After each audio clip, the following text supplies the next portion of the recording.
Hello everyone, welcome back to our channel level up with two brothers. आप सभी को स्वागत है हमारे आपके YouTube channel level up with two brothers के अंदर। आज मैं फिर से ले आया हूँ जो हमारी एनडीए की बुक थी अरिहंत वाली। उसमें जो हमारा टॉपिक चल रहा है इंडियन इकोनॉमी, उसका ये पार्ट 3 होने वाला है। अगर आपने पहले के 2 पार्ट नहीं देखे, कृपया करके आप जाए और पहले उन्हें देखें। ठीक है, आपको उनके अंदर बहुत कुछ सीखने को मिलेगा। पहले पार्ट के अंदर हमने बताया था कि इकोनॉमी क्या होती है और उसकी कैरेक्टरिस्टिक्स क्या है और सेक्टर्स क्या है इकोनॉमी के। और सेकंड जो हमारा पार्ट था उसके अंदर हमने बताया था उसके अदर सेक्टर्स, दो दो अलग सेक्टर्स हुए वो, और नेशनल इनकम क्या होती है और कंसेप्ट ऑफ नेशनल इनकम क्या होता है। ठीक है, उसके बारे में बताया था। अगर आपने नहीं देखा तो जाइए अभी के अभी उनको देखिए, फिर आइए इस वीडियो को देखने के लिए। और आज हम लोग पढ़ने वाले हैं ह्यूमन डेवलपमेंट इंडेक्स, आईडीआई। ये शायद आपने 10th क्लास में पढ़ा होगा, अगर आप 10th क्लास पास आउट हो तो। चलिए देखते हैं ह्यूमन डेवलपमेंट इंडेक्स क्या होता है। The United Nation development programme, in short UNDP ने ये इंट्रोड्यूस किया था एचडीआई। ये पहला ह्यूमन डेवलपमेंट रिपोर्ट था, एचडीआर था, जिसके जो ये प्रिपेयर था ना, ये मकबूल उल हक के अंडर किया गया था। ठीक है, इन 1990 में। और जो ये ह्यूमन डेवलपमेंट इंडेक्स था ये जरूरी मतलब था किस लिए, ताकि जो ह्यूमन बींग है वो अपनी स्टैंडर्ड ऑफ लिविंग है वो बढ़ा सके, लाइफ एक्सपेक्टेंसी बढ़ा सके, और एजुकेशनल अटेंड कर सके, एजुकेशन पा सके। ठीक है, इसलिए ह्यूमन डेवलपमेंट इंडेक्स जरूरी था। इसके ये 3 मेन इंडेक्स मतलब इंडिकेटर्स है।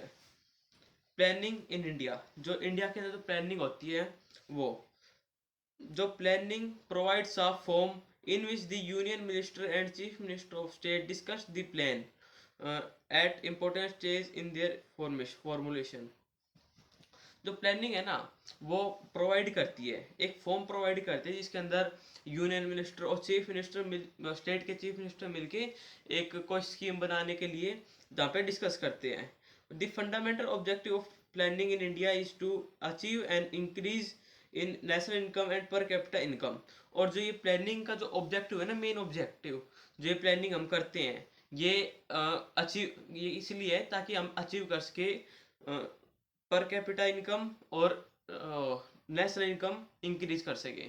ठीक है, economic planning is a subject in the concurrent list. जो इकोनॉमिक प्लानिंग है ना, वो एक सब्जेक्ट भी है कंकरेंट लिस्ट के अंदर। Planning in India drew on the new economic programme of Lenin. और जो प्लानिंग ऑफ इंडिया है ना, प्लानिंग इन इंडिया जो है ये न्यू इकोनॉमिक प्रोग्राम है लेनिन के अंदर। History of planning in India, जो हिस्ट्री है जो प्लानिंग की इंडिया के अंदर, अब हम वो पढ़ेंगे क्या है। ये फर्स्ट अटेम्प्ट किया था, first attempt to intermediate economic planning in India was made by sir M, एक सेकंड। और जो ये फर्स्ट प्लानिंग जो इकोनॉमिक प्लानिंग थी इंडिया के अंदर, वो फर्स्ट अटेम्प्ट किया था सर एम विश्विक राय ने। ठीक है, अनोटेड इंजीनियर एंड पॉलिटिशियन, वो एक इंजीनियर थे और पॉलिटिशियन थे। 1934 के अंदर उन्होंने ये किया था। एंड उन्होंने अपनी एक बुक थी उनकी, उसके अंदर इसका जिक्र किया था, planned economic of for India. ठीक है, उनकी बुक का ये नेम था। सेकंड पॉइंट इसका, 1938 के अंदर नेशनल प्लानिंग कमेटी बनाई गई, और ये अंडर थी जवाहरलाल नेहरू जी जो थे हमारे इंडिया के पहले प्राइम मिनिस्टर, उनके अंडर में ये कम्युनिटी बनाई गई जिसका नाम था नेशनल प्लानिंग कमेटी। थर्ड मतलब थर्ड पॉइंट है इसका, वो 1944 के अंदर बॉम्बे में, मतलब 1944 के अंदर बॉम्बे प्लान में 8 लीडिंग इंडस्ट्रीज थी, इंडस्ट्रियलिस्ट थे। ठीक है, और जो ये चलाई गई थी ना, जो हिस्ट्री ऑफ प्लानिंग थी, अब मैं पूरा पढ़े हुए जाता हूँ। इन 1944 बॉम्बे प्लान के 1944 के अंदर बॉम्बे प्लान को रिप्रेजेंट किया था 8 लीडिंग इंडस्ट्रियलिस्ट, मतलब जिनकी जो इंडस्ट्री चलाते हैं ना उन्होंने। ठीक है, इट वॉज ड्राफ्टेड बाय, ये बनाई गई थी जे डी बिरला और जे आर डी टाटा के, मतलब टाटा ने बनाई थी ये।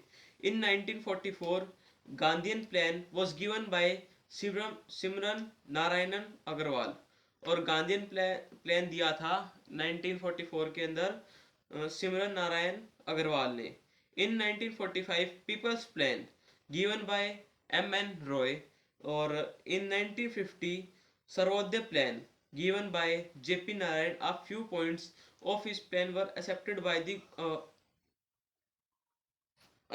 the government। और जो ये सर्वोदय प्लान था जो जेपी नारायण जी ने दिया था, इनके सिर्फ कुछ ही पॉइंट्स जो थे वो गवर्नमेंट ने एक्सेप्ट किए थे। और प्लानिंग कमीशन क्या होती है? The planning commission was set up on 15 March 1950 under the chairmanship of Jawaharlal Nehru. ठीक है, जो प्लानिंग कमीशन थी ये सेटअप की गई थी 15 मार्च 1950 के अंदर, जो हमारे प्राइम मिनिस्टर थे जवाहरलाल नेहरू जी के अंडर में।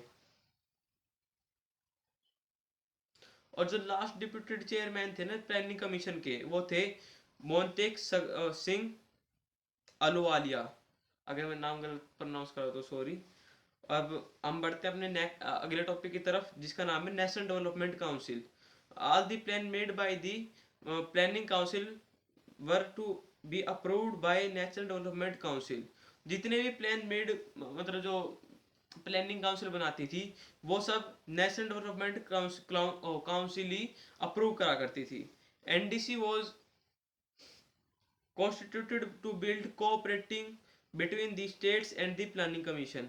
और जो ये नेशनल डेवलपमेंट काउंसिल थी, ये मतलब स्टेट के जो पीपल थे और जो प्लानिंग कमीशन थी, इन दोनों के बीच की थी। इसके अंदर से मतलब सारे जितने भी रूल्स, जितनी स्कीम्स पास हो जाती थी, यही अप्रूव करती थी उनको।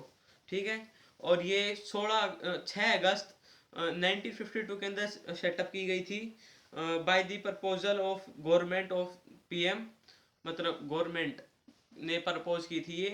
द पीएम वाज द को officio chairman of the NDC. और जो प्राइम मिनिस्टर थे वो को ऑफिशियो चेयरमैन थे इस एनडीसी के, नेशनल डेवलपमेंट काउंसिल के। अब नीति आयोग,